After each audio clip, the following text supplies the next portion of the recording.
And, I mean, a lot of people talk about civil war, and I've written about there's been quite a lot of literature on this in the last year or two, and I've written about it.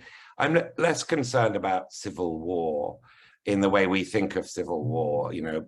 Let's take the American one, 1860, you've got the slave states there in the South and the non-slave states in the North. There's geographic divisions, and the Union Army splits into Confederate and Union. That's just sort of unimaginable. The divisions in America are what I call very marbled.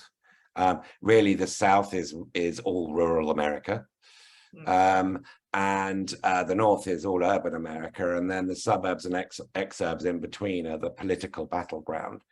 I think a much more realistic threat to the Republic is a constitutional coup in 2024. Now, violence might result from that and during it, but the real threat is what is known as the individual state legislature theory, the sovereign state legislature theory, which holds that states decide, the state legislatures decide what the electoral college results are for their state.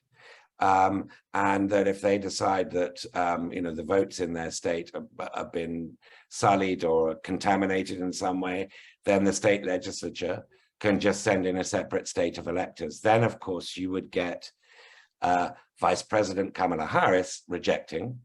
There would be a standoff. It would then go straight to the Supreme Court. Now, this Supreme Court, which is now full of Trumpian appointees, quite hardline conservative, I would have no confidence which way it would rule. So that to me is the more realistic sort of threat to the stability of the Republic.